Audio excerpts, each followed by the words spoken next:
Mr. Kang Kim Siang dari CC Advisory dan rakan-rakan dari Kang Financial Advisory.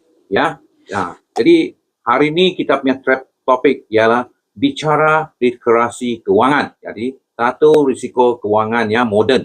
Ya, kedua, realiti kebangkitan di Malaysia. Ya, dan terusnya kita menjemput Jerry memula dan bercerita ya. Ya. Oke.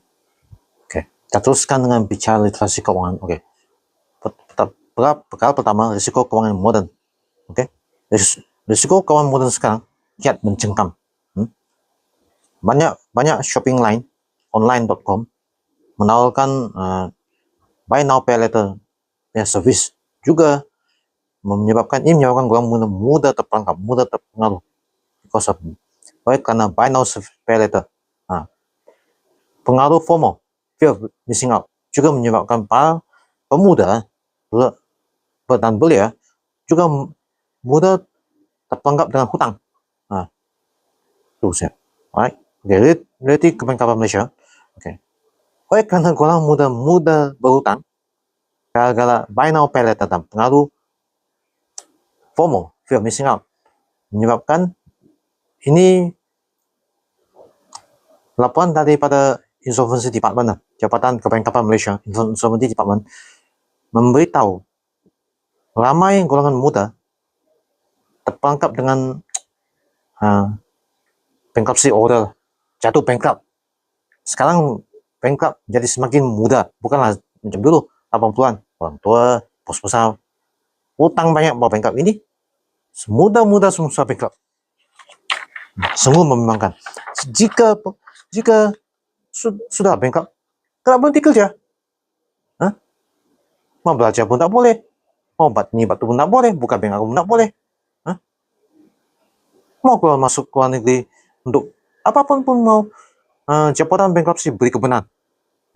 Okey, itu saya nak sampaikan. Okey, terima kasih Pak Jerry. Jadi kita sambunglah ya. Jadi orang muda terperangkap ialah ya, okey, mudah selalu semua online.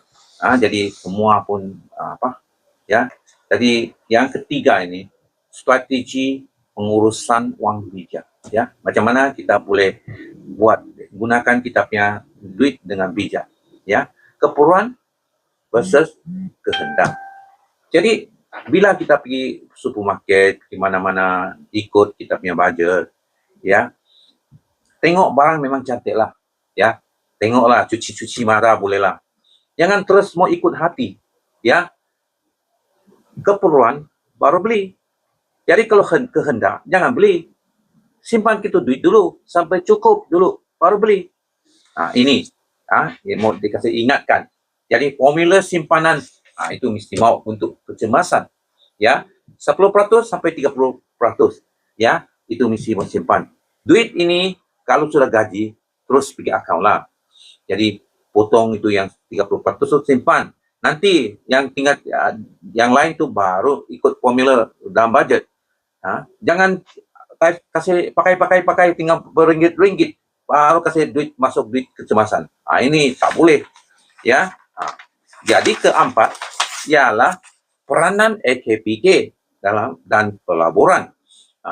Kalau ada masalah sikit-sikit, tanyalah AKPK, ada dia punya pegawai, tanya dia. Jangan tunggu tu bergiok-giok sudah mau buruk sudah itu baru mau cari AKPK. Mana boleh dapat menyelamatkan, ya. Jadi Hikmat Counseling AKPK, ya, cari dia, ya. Dan pelaburan rendah risiko, macam ASB, tambung gaji, ya. Jadi silalah subscribe dan sokong. Terima kasih.